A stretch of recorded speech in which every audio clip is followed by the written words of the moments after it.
तो sword master की episode 03 के साथ हासिल हो। तो लास्ट एपिसोड के एंड पे हमने देखा था कि हमारा मूसंग जो होता है वहां पर की सर्कुलेटिंग की पूरी किताब पढ़ने के बाद वहीं पर सो जाता है। जब वहां पर सो जाता है तो उसके हाथों के अंदर से एनर्जी निकल रही होती है। तो वहीं पर सोए सोए ऐसे लग रहा होता है जैसे कि वो यहाँ पर प्रैक्टिस कर रहा हो और जहाँ पर उसकी वेन्स जो है वो एक्टिव हो रही हो और उसकी की पॉइंट्स एक्टिवेट हो रही हो। तो वहां पर एनर्जी उसकी बॉडी के अंदर आ भी रही है और उसकी बॉडी के अंदर से जा भी रही है। तो इसी के साथ ही जब उसकी पूरी बॉडी के अंदर से एनर्जी निकलना शुरू हो जाती है तो मूसंग अभी भी जहाँ पर सो रहा था, उसे इस बात का बिल्कुल भी आइडिया नहीं होता कि उसकी बॉडी के अंदर इन एनर्जी आ रही है। तो वहां मूसंग जो होता है असल में एक सपना देख रहा था और सपने के अंदर वो यहाँ पर तलवार लेकर उसके सामने बहुत सारे पुतले होते हैं और वो सभी पुतलों के एक ही स्ट्राइक के साथ गर्दन काट देता है और वो काफी ज्यादा खुश हो जाता है और कहता है तो फाइनली मैंने यहाँ पर एक ही स्ट्राइक में सभी को मार डाला है, मैं यहाँ पर जो कर सकता हूँ, मैं अब दुनिया का सबसे खूबसूरत तलवारबाज बन गया हूँ। तो वो काफी ज्यादा खुश हो रहा था कि मैंने ये कर लिया। फिर साथ ही वो कहता है नहीं, मुझे लगता है कि ये सिर्फ और सिर्फ एक सपना है, इतनी आसानी के साथ मैं एक तलवारबाज कैसे बन सकता हूँ, अभी तो मैंने उस बुक को ठीक से पढ़ा भी नहीं है।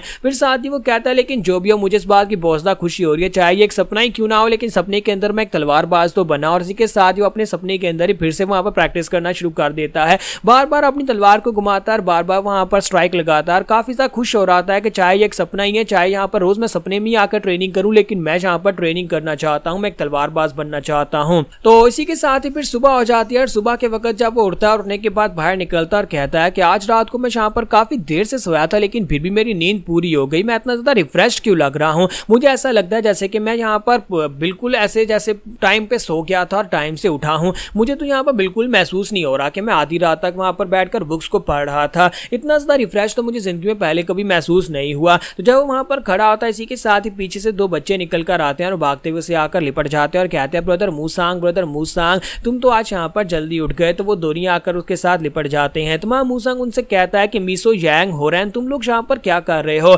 तुम लोग यहाँ पर आज हमेशा की तरह बहुत ज्यादा एक्टिव लग रहे हो, लेकिन क्या तुम लोग कहीं पर जा रहे हो। तो मीसो और होरैन जो होते हैं वो दोनों से कहते हैं कि हाँ ब्रदर आज हम लोग मम्मी के साथ बाहर जा रहे हैं। तो इसी के साथ उनकी मॉम भी वहां पर निकल कर आ जाती है और उनसे कहते हैं कि मीसो होरैन चलो जल्दी से आ जाओ, तुम्हें पता है ना कि हमें बाजार भी जाना है, हम लोग लेट हो जाएंगे। तो वो दोनों भागते हुए अपनी मॉम के पास चले जाते हैं। तो हमारा जो मूसंग जो होता है उन लोगों को यानी युवा को भी वहां पर गुड मॉर्निंग बोलता है और कहता है कि सिस्टर युवा आज तुम सुबह सुबह कहां पर जा रही हो। तो युवा उसे कहती है कि आज तुम ये काम पर नहीं जाना, तुम यहाँ पर काफी ज्यादा लेट हो गए हो, यानी कि तुम आज लेट उठे हो, अभी तक तो तुम्हें यहाँ पर तैयार हो जाना चाहिए था। तो हमारा जो मूसंग होता है वो कहता है हाँ बस मैं जाने ही वाला हूँ, लेकिन तुम लोग कहाँ पर जा रहे हो। तो वो उसे कहती है कि मैं बाजार जा रही हूँ, आज मैं सोच रही थी कि आज छुट्टी है तो आज बच्चों को मैं नए कपड़े लेकर दे दूं ताकि ये बच्चे जो है यहाँ पर नए कपड़े पहने, क्योंकि काफी अरसे से मैंने नए कपड़े नहीं लेकर दिए। तो मूसंग कहता है ये तो अच्छी बात है कि तुम यहाँ पर अपने बच्चों को बाजार से कपड़े भी लेकर देती हो और मुझे देखो मैं यहाँ पर मेरे पास तो पैसे भी नहीं है कपड़े खरीदने के लिए। तो युवा से कहते हैं कि ब्रदर बस भी करो, मुझे पता है कि तुम पैसे जोड़ जोड़ कर रखते हो, तुम अपने पैसे गुल्लक में डाल देते हो क्योंकि तुम्हें अपना एक रेस्टोरेंट स्टार्ट करना है और उसके लिए तुम्हें ढेरों सारे पैसों की जरूरत है और तुम गरीब तो बिल्कुल भी नहीं हो, ऐसी बात मत किया करो। और साथ ही उसे कहते हैं कि उम्मीद करते हो कि जल्दी तुम अपना रेस्टोरेंट स्टार्ट कर लोगे, लेकिन अगर तुम्हें यहाँ पर मुझसे पैसे उधार चाहिए होंगे तो जरूर बताना, मैं तुम्हें यहाँ पर उधार पैसे दे सकती हूँ अगर तुम्हें पैसे कम पड़े अपना रेस्टोरेंट स्टार्ट करने के लिए। तो हमारा जो यंग मास्टर मूसंग होता है उसे कहता है कि युवा तुम बहुत ज्यादा अच्छी हो, मैं यहाँ पर जब भी जरूरत पड़ेगी तुम्हें जरूर बताऊंगा। तो इसी के साथ ही युवा जो होती है वो अपने बच्चों को लेकर जब बाजार की तरफ जाने लगती है तो यहीं पर दो टपोरी टाइप के बंदूक को दिखाता है जो कि ऊपर खड़े उनकी बातें सुन रहे होते हैं। ये आगे आएंगे स्टोरी में, फिलहाल के लिए इनको स्किप कर देते हैं। तो इसी के साथ ही हमारा मूसंग जो होता है जैसे ही अपने रेस्टोरेंट में पहुंचता है तो वो देखकर काफी हैरान होता है कि वहां पर दो चार लोग जो होते हैं वो वहां परेशान बैठे होते हैं और वो लोग वहां पर उदास होते हैं और यहाँ पर रो रहे होते हैं, यही समझ लो कि रो ही रहे होते हैं। तो वहां मूसंग कहता है कि ये क्या तुम लोग यहाँ पर क्या कर रहे हो, ये सारे के सारे जो लोग होते हैं ये दूसरे रेस्टोरेंट्स के वेटर होते हैं और वो लोग यहाँ पर आकर इसलिए रो रहे होते हैं क्योंकि उनका जो मालिक है वो वेटर वो अपना रेस्टोरेंट छोड़कर अचानक भाग गया है और इनको सैलरी भी नहीं देकर गया,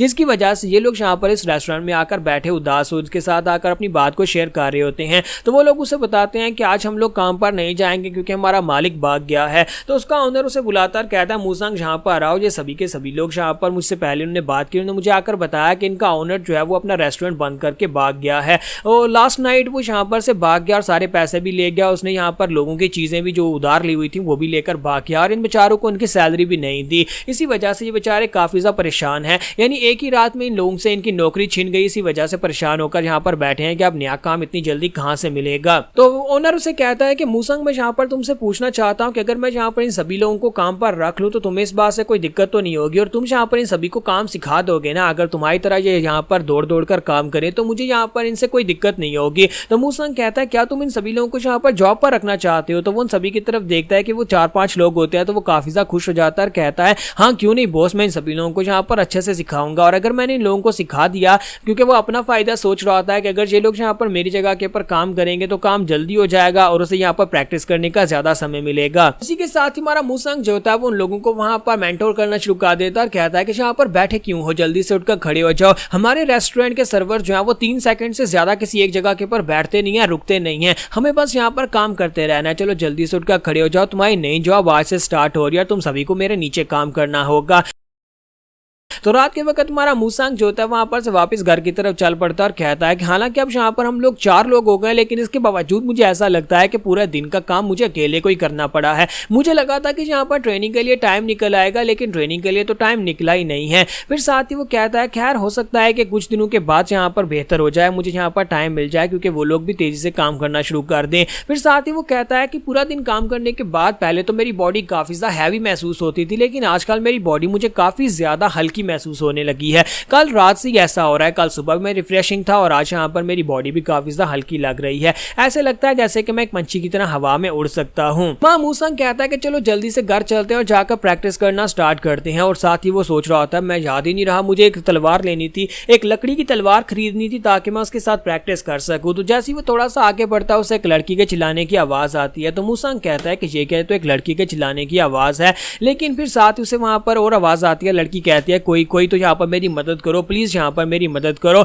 और कोई उसे कह रहा था अपनी बकवास बंद करो। तो मां मूसंग कहता है कि मुझे लगता है कि मुझे अपने काम से काम रखना चाहिए, मैं यहाँ पर से चलता हूँ, हो सकता है कोई यहाँ पर खतरे में हो, लेकिन मैं यहाँ पर बीच में पड़कर मरना नहीं चाहता। तो जैसे ही वो थोड़ा सा आगे बढ़ता है वहां पर उसे एक हेयर पिन दिखाई देती है जो ग्राउंड के ऊपर गिरी पड़ी होती है। वो उस हेयर पिन को उठाता है और उस हेयर पिन को देखते पहचान जाता है और कहता है कि ये तो सिस्टर युहुआ की हेयर पिन है, इसका मतलब यह है कि ये लड़की जो चिल्ला रही है ये सिस्टर युहुआ है। तो इसी के साथ ही हमारा मूसंग जो होता है वहां से भागना स्टार्ट करता है दूसरी तरफ। तो वही तो टपोरी टाइप के बंदे जो कि सुबह उनकी बातें सुन रहे थे वो सिस्टर युवा का हाथ पकड़कर उसे खींच रहे होते हैं। तो दूसरा उसे कह रहा होता है कि तुम यहाँ पर एक लड़की को नहीं संभाल पा रहे, जल्दी से इसका मुंह बंद करो और इसे उठाकर ले आओ, तुम यहाँ पर एक लड़की को नहीं चुप करा सकते, तुम क्या बदमाश बनोगे। जबकि माँ युवा जो होती है वहां पर चिल्ला चिल्ला कर कह रही होती है प्लीज प्लीज कोई तो यहाँ पर आओ और आकर मुझे बचाओ। तो जैसे ही वो लोग वहां पर उसे खींच रहे होते हैं इसी के साथ ही हमारा मूसंग जो होता है वहां पर पहुंच जाता है। वहां पर आने के बाद कहता है सिस्टर युवा ये लोग कौन है और यहाँ पर तुम्हें क्यों पकड़ रखा है। तो यहाँ पर हमारी एपिसोड 03 का एंड होगा और नेक्स्ट एपिसोड में देखेंगे क्या हमारा मूसंग यहाँ पर सिस्टर युवा को बचा भी पाएगा या नहीं, क्योंकि अभी तक उसने यहाँ पर तलवारबाजी को ठीक से प्रैक्टिस तो की नहीं है।